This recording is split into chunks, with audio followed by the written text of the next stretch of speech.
Ooh, I'm sweating. Congrats. Thank you. Congratulations. This is 911. Do you have an emergency? Yes, someone's dead. She got shot.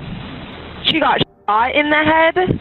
Yes, with bullets. On the morning of November 18, 2024, a peaceful neighborhood in Ohio was shattered by the sound of gunfire. A chilling 911 call led police to a gruesome discovery: a woman's lifeless body lying in her own yard. The victim was 33-year-old Lucretia Black, whose life was cut short by a woman she was married to for over 5 years. Nobody, including the police, could have imagined the dark truth of what happened between them. The police were left with haunting questions about what led to this horrifying act. But it wasn't long until the chilling truth would emerge. This is the heartbreaking case of Lucretia Black.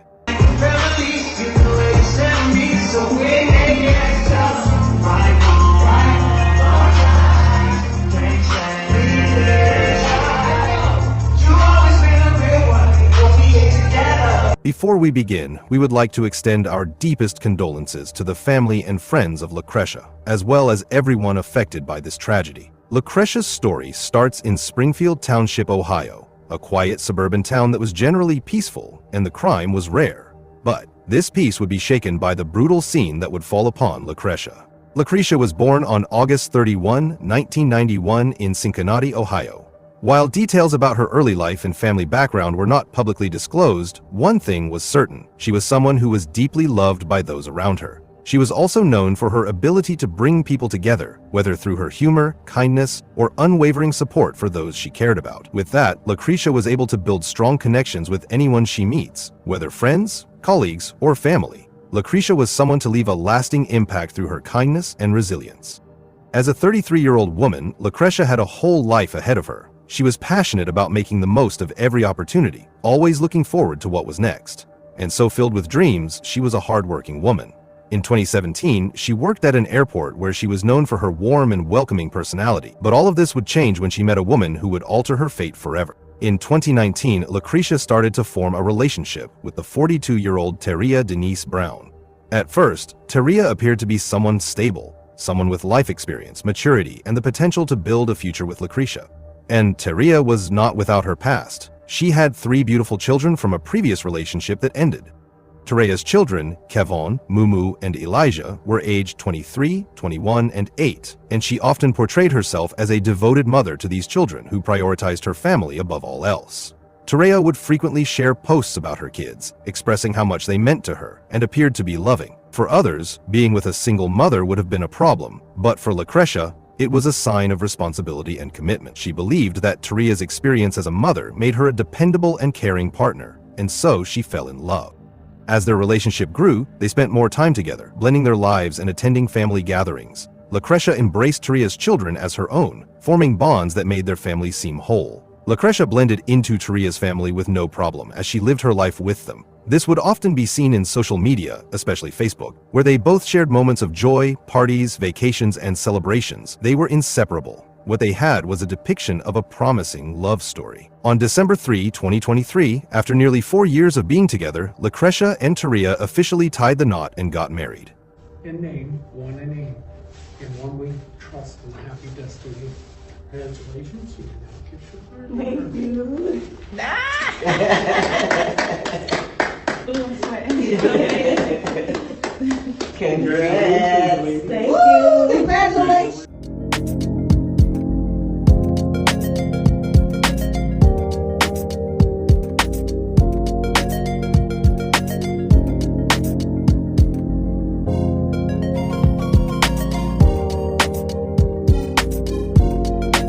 They even got matching tattoos that read "Till Death Do Us Part," symbolizing what was meant to be a lifelong commitment. But what was meant to be beautiful became a dark omen. Behind the cameras and social media posts were constant arguments that the couple would have. With this, their relationship was hallmarked by breakups and reconciliation. Their love story was one of highs and lows, moments of deep affection followed by intense disputes. Despite the turmoil, they continued their relationship, believing that things would eventually get better. But as the months passed, their relationship would go into a turn that would eventually lead to a tragedy. And so, after 5 years, Lucretia decided to finally leave her relationship with Teria. But this was something that Taria would not take lightly. She held on tightly, unwilling to accept this sudden change. To her, losing Lucretia meant losing control, and that was something she refused to allow. But after 5 years of being together, Lucretia was done. And since Taria cannot hold on to Lucretia for much longer, she will make a tragic decision that will leave both their families devastated. On November 18th, 2023, the shocking turn of events would unfold. It was a supposed peaceful morning at 2179 Lincoln Avenue in Springfield Township, Ohio, which was Lucretia's residence, would be shattered by the sound of gunfire, alarming the entire neighborhood. Taria arrived at Lucretia's residence, consumed by rage and determination. She had driven across town with a purpose, her mind set on one thing. Whatever words were exchanged in those final moments would remain a mystery, but what happened next would change everything. Before Lucretia could even step outside, gunshots rang out, shattering the morning silence.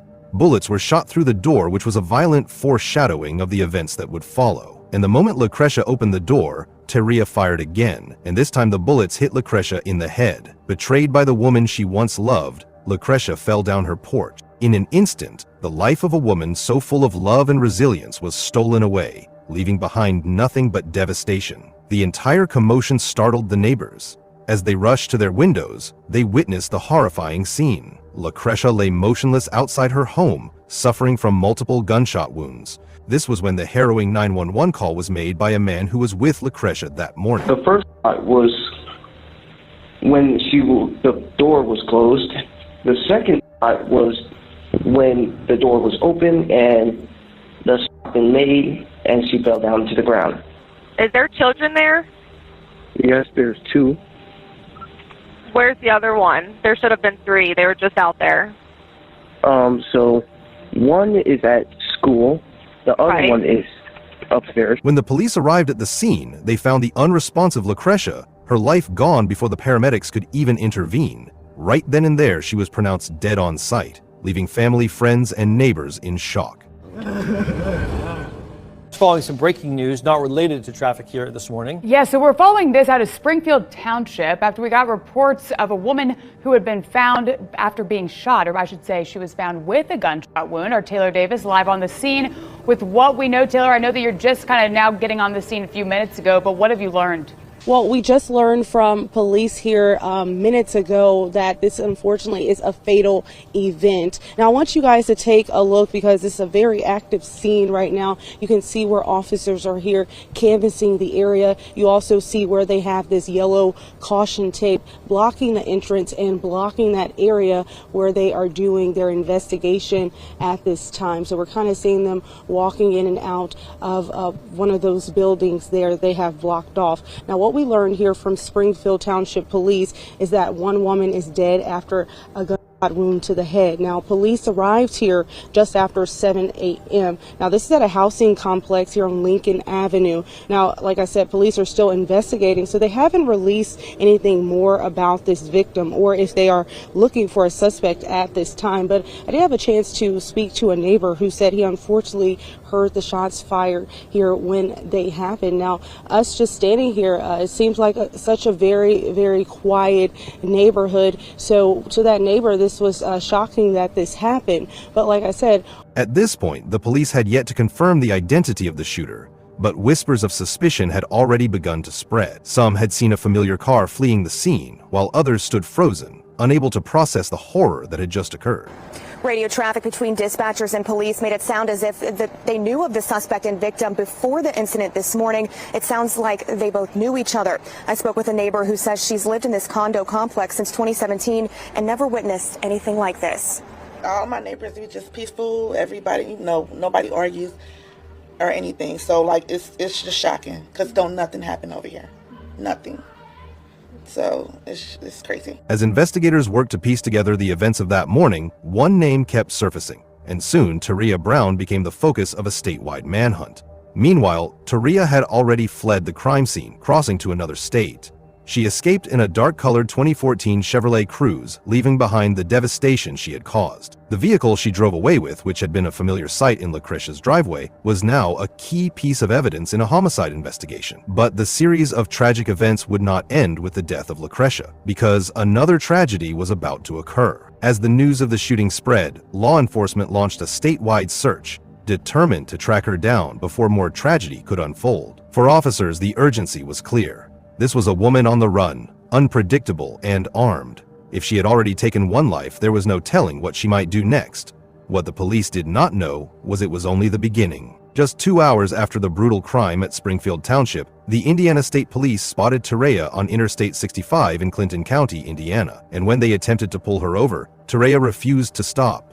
And what came after was the high-speed pursuit of the prime suspect. But it wasn't long until the chase would come to a devastating end. After over an hour of chase, Terea would finally make her stop at the Amoco gas station near State Route 28, where the deadly conclusion would take place. As officers surrounded the gas station, the tension grew.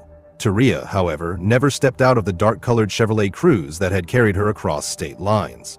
As the law enforcement tried to contain the situation, they moved cautiously, hoping for Terea to surrender peacefully. But no movement was made inside the vehicle, until a gunshot rang out from inside the car. In just an instant, the situation escalated. With the officers uncertain of what Terea would do next, they responded with multiple guns fired. The number of shots fired was still uncertain, but luckily no officer was hurt during the commotion. And when the chaos finally settled, the officers approached the vehicle to inspect Terea. As they peered inside, the truth became clear.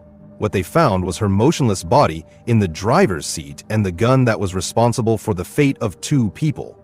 Before the paramedics could even arrive, the officers were already certain of the fate of Terea. An early morning shooting in Springfield Township, leaving a person dead. Now, we've been following this case closely and just got an update from officers. Ken Brown has been working this story. Ken, what do you have? Yeah, and we mean just got an update. We mean just got an update within the last 5 minutes. At this point, we got the 911 call in. We do want to get you the information that police were able to get us. Take a look at video from the scene earlier today. Springfield Township police say just after 7 a.m., they got a call for a person shot at an apartment complex along Lincoln Avenue. Officers found 33-year-old Lucretia Black shot and lying outside the front door of her apartment. She was pronounced dead at the scene. Police say they believe the person who was behind the trigger to be 42-year-old Terea Brown, who they say drove off to Clinton County, Indiana, where she allegedly got into a police chase with Indiana State Police. At the end of that chase, police say a gunshot was fired from inside Brown's vehicle, then troopers would open fire.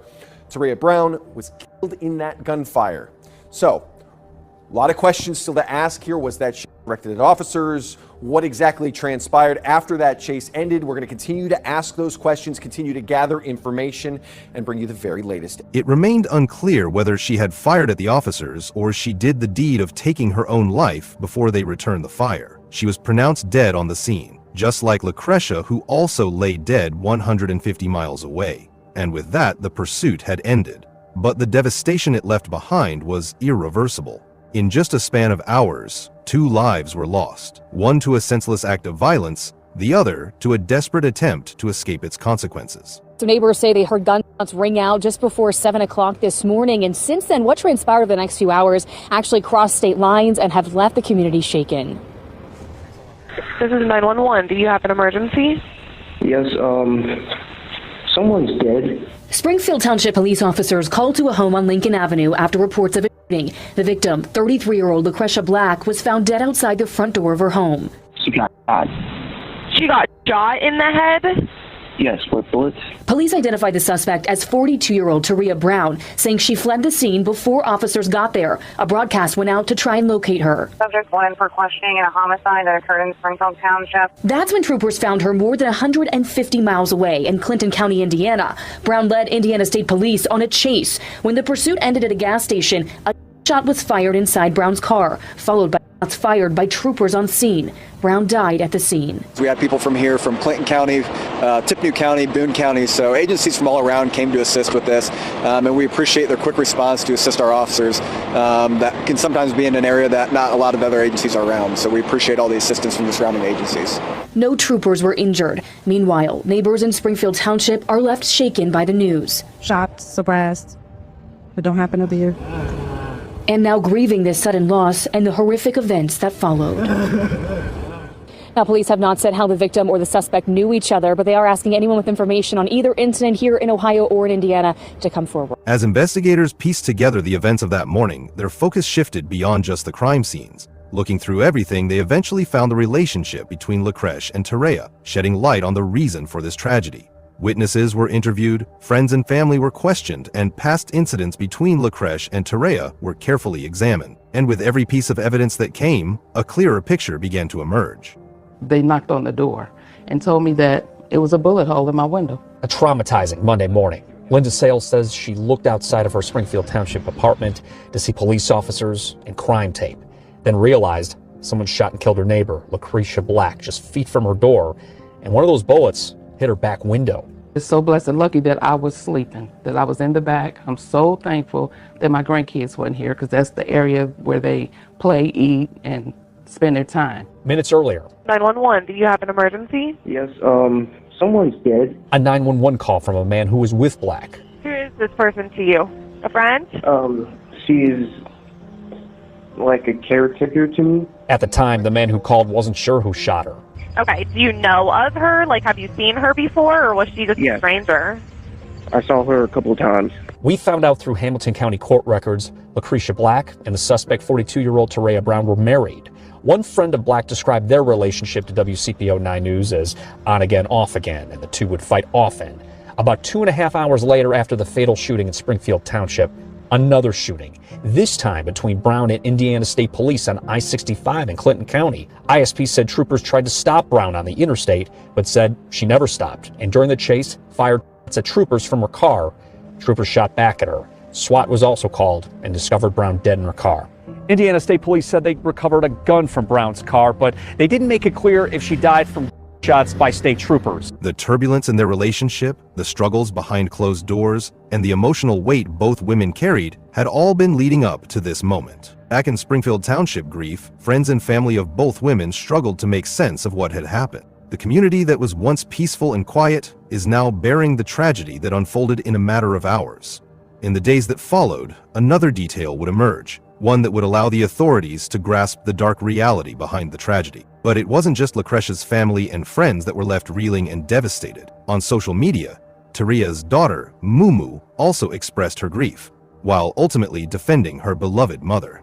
She wrote on Facebook, "I'm trying so hard not to break down and give in to the internet when it comes to defending my mama, Terea Brown. So many outsiders are twisting the story to fit their own selfish narrative, but nobody knows the real truth. I'm still waiting for her to call me, y'all. If you're against me or speaking negatively, remove me right now." On November 20, 2024, balloon releases were done by the two families as a symbol of commemorating the memories of both women. And on November 30, 2024, the two families prepared to lay their loved ones to rest. Funeral services were held for both Lucretia Black and Terea Brown, each surrounded by grieving relatives and friends, trying to come to terms with the heartbreaking reality of what had happened. Lucretia and Terea's story serves as a reminder that love should never feel like a trap, and leaving should not come at the cost of one's life. But time and time again, cases like this emerge, and we are reminded of the chilling reminders of how dangerous a toxic relationship can become. Lucretia's story is not just a tragedy, it's a warning. One that should never be.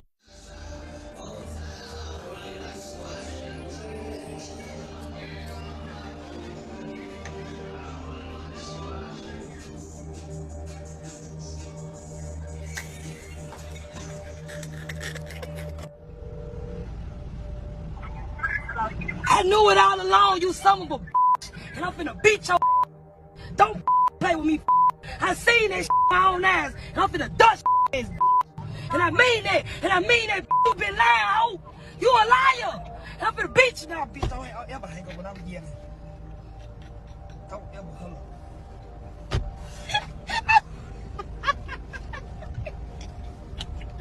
Don't ever hang up my face.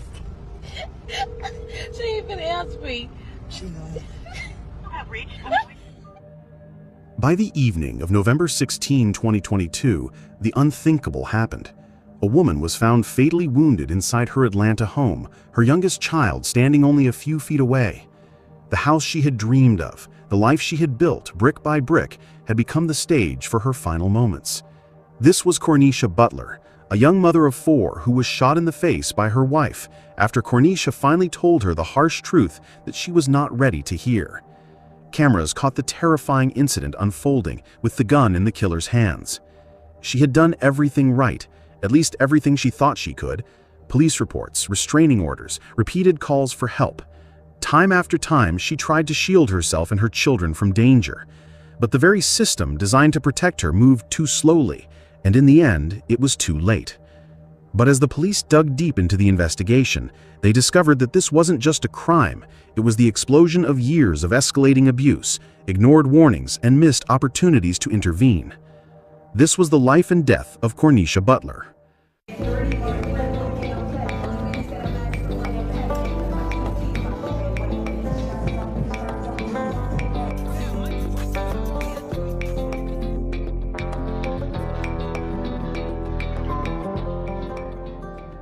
Her tragic end unfolded in the city of Atlanta, Georgia, in the USA.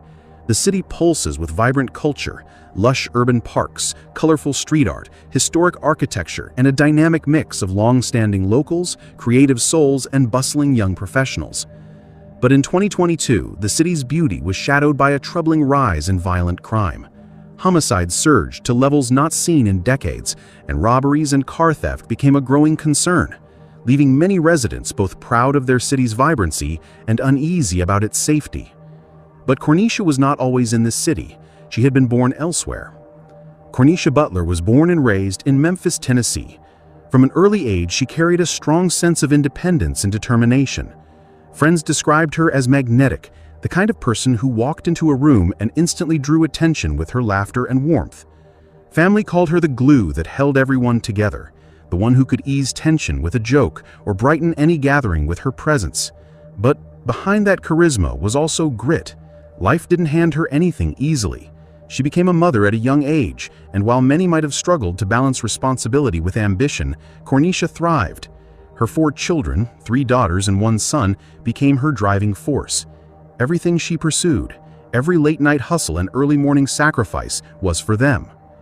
By day, she sharpened her skills in finance, working as a registered tax preparer. She knew numbers, she knew systems, and she used that knowledge to provide for others while carving out financial stability for her family. By night, she leaned into her creative passions as a licensed esthetician, building a clientele that trusted her to bring out their best selves.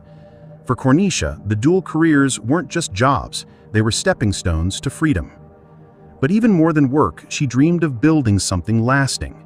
She wanted her children to have the security she never had, and that vision led her to Atlanta. Moving wasn't easy, but she poured everything into it, eventually buying her dream home, a spacious 5-bedroom house where her children could grow up surrounded by safety, love, and opportunity. That house became her sanctuary. Family gatherings filled it with laughter and life. Birthdays, holidays, and late-night dinners with friends were captured on social media, where she proudly showed just how far she had come. For Cornisha, that home wasn't just square footage. It was proof of her resilience, a legacy she hoped to leave for her children. But behind the smiles and the celebrations, a storm was slowly brewing in the form of a lover. In 2016, Cornisha began a relationship with a woman named Shakia Perkins. At first, it seemed like the kind of love story people dream of. Shakia was attentive, charming, and appeared to give Cornisha the support she had long deserved. Within months, they were living together, blending their lives in ways that made everything look picture perfect from the outside. But soon cracks began to show. What started as minor signs of jealousy escalated into control. Shakia questioned her movements, accused her of dishonesty, and grew increasingly possessive. Over time, arguments spiraled into violence. The property was destroyed. Threats became constant. And while Cornisha tried to keep things together for the sake of her family, the relationship grew more toxic with every passing year. Still, she tried to move forward.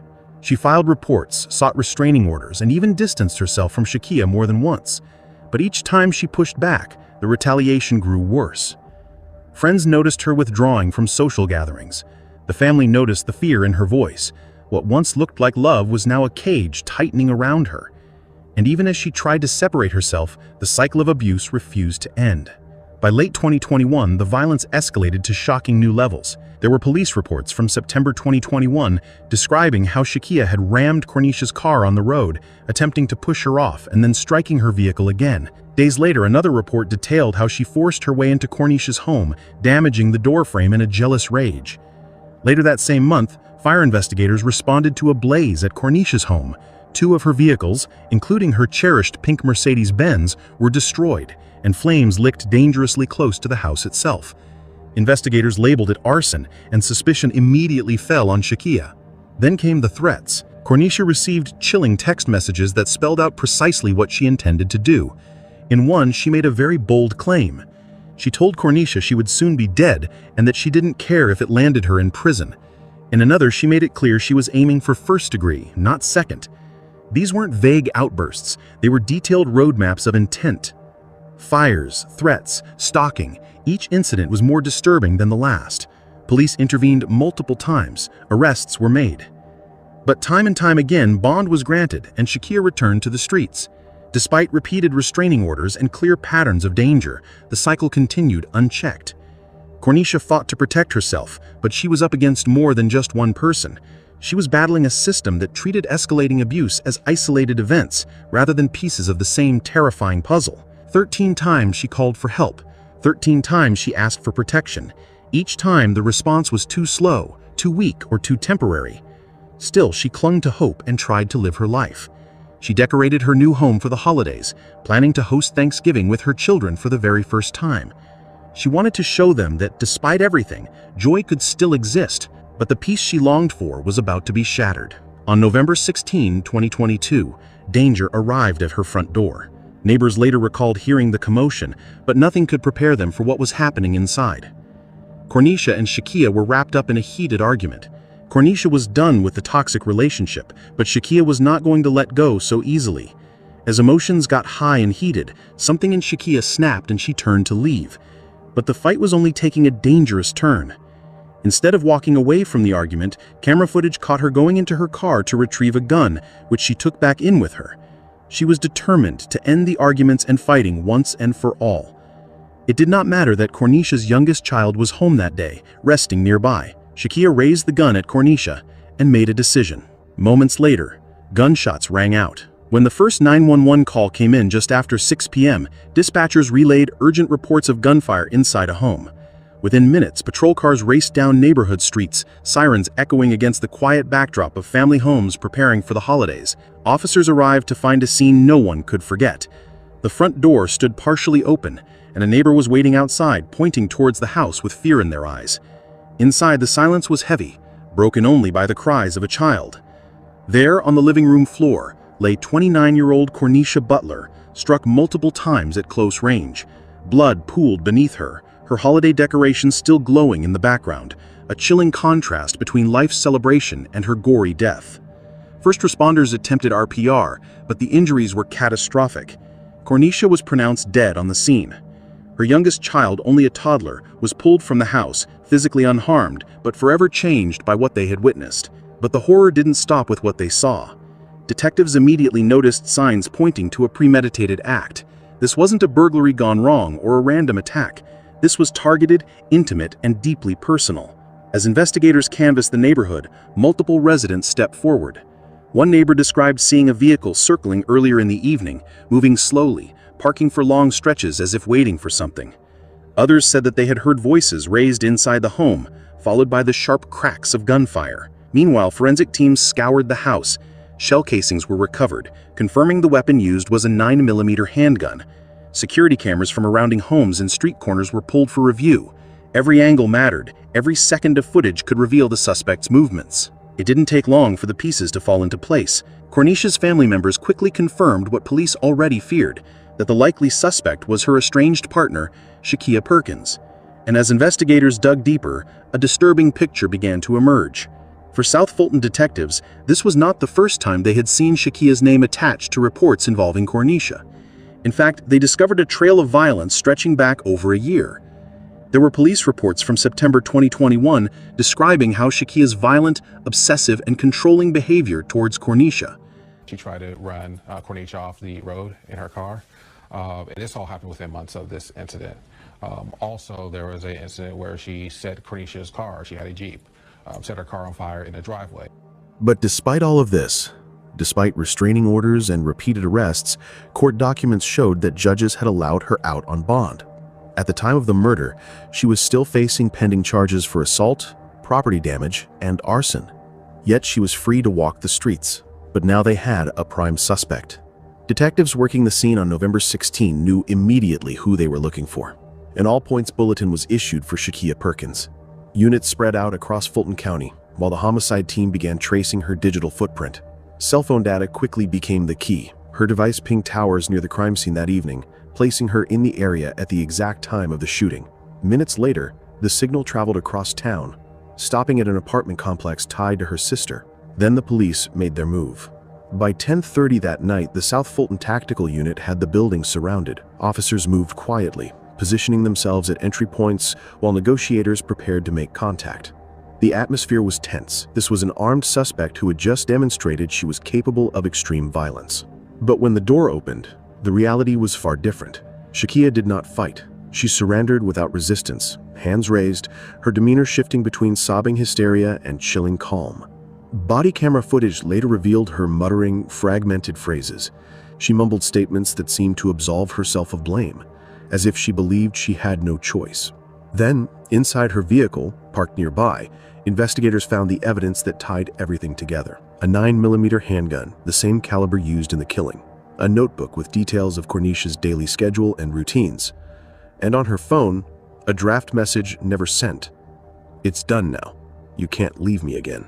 The arrest brought a moment of relief to Cornisha's family and neighbors, but it also brought frustration. Police Chief Keith Meadows later admitted that his officers had done everything within their power, charging Shakia in 4 separate domestic violence cases the year before. But each time, the court granted bond. Each time, she was free to return. The tragedy now stood as an indictment not just of an individual's violent obsession, but of a system that had failed to protect a mother who had done everything she could to seek help. And yet, even as detectives closed the file on their investigation, the real battle was just beginning. The trial would not only expose the brutality of Shakia's actions, but also test whether the justice system could deliver the accountability that Cornisha had been denied in life. The courtroom was packed when the trial of Shakia Perkins began. Journalists, activists, and community members filled the benches, each one aware that this was more than just a murder trial, it was a test of accountability. The prosecution opened with a timeline of violence, laying bare the long trail of abuse that led to November 16. Piece by piece, they mapped out the story of escalation. The car ramming, the forced entry, the arson, the restraining order violations, and finally, the shooting.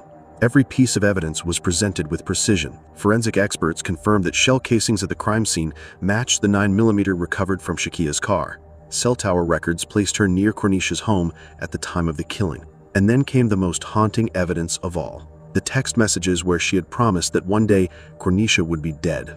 But what hit hardest was not the forensic analysis, it was the testimony of those who had lived through the nightmare. Neighbors described hearing arguments, witnessing destruction, and watching Cornisha's fear grow over time. Friends recalled late-night phone calls where she whispered that she didn't feel safe, that she believed one day her partner would carry out the threats. But the most powerful moments came from inside Cornisha's own family. Her children's voices were heard through victim impact statements read aloud by advocates. They spoke of birthdays without their mother, holidays that felt empty, and the silence that replaced her laughter. The jury listened, visibly shaken. Meanwhile, the defense painted a different picture. They described Shakia as a woman spiraling from mental health struggles, arguing that her actions were the result of emotional instability rather than calculated intent. They claimed the shooting was a sudden outburst, not premeditated murder. But the jury was unconvinced. The text messages, the notebook detailing Cornisha's routines, and the eyewitness accounts painted a chilling portrait of intent. After days of testimony and only hours of deliberation, the jury returned with its verdict. It was intense. They found her guilty of first-degree murder, firearm possession during a felony, and cruelty to children for forcing a toddler to witness the crime. The courtroom fell silent as the judge delivered the sentence: life in prison without the possibility of parole. Shakia Perkins would never walk free again. For Cornisha's loved ones, the verdict brought some measure of relief, but not peace. Outside the courthouse, her sister Tarika spoke with quiet strength. She explained that while justice had been served in the legal sense, the true justice, bringing Cornisha back, was something the system could never deliver. Community members echoed her words. Vigils were held throughout South Fulton and Atlanta. Balloons were released into the sky, candles lit in her honor. Social media flooded with tributes, pictures, videos, and stories about her kindness, her determination, and her role as a loving mother of 4. Yet among the tears, there was also anger. Activists pointed out how many times she had begged for help. How many times had she called the police, filed reports, and stood in courtrooms? Each time the danger was minimized. Each time she was left to face her abuser alone. For many, this was not just Cornisha's tragedy. It was a symbol of how the system fails domestic violence victims again and again. When the day of her funeral arrived, the grief was overwhelming. Family, friends, and community members filled the sanctuary to capacity, with even more standing outside. Her casket, adorned with flowers, became a focal point of mourning, but also of strength. Her children, dressed in white, sat in the front row surrounded by relatives who promised to protect them in her absence. The service was filled with both sorrow and celebration. Pastors spoke of her resilience, her dreams, and her unwavering devotion to her children. Friends remembered her laughter, her warmth, her ability to light up a room. But even after the funeral, one question remained. How could this have been prevented? Police Chief Keith Meadows himself admitted that their officers had done everything they could, but the courts released Shakia on bond again and again. The district attorney had opposed that bond, warning she was dangerous, but her release still came. The system saw the warning signs and yet allowed them to be ignored. And so Cornisha's story stands as both a tragedy and a call to action. How many more families must endure this kind of loss before domestic violence is taken as seriously as it should be? How many victims must file police reports only to see their abusers walk free days later? For those of us outside these situations, the call to action is clear. Support victims when they reach out, believe their stories, and demand more from the systems meant to protect them. Because if Cornisha's story teaches us anything, it's that silence and inaction are not neutral. They are deadly.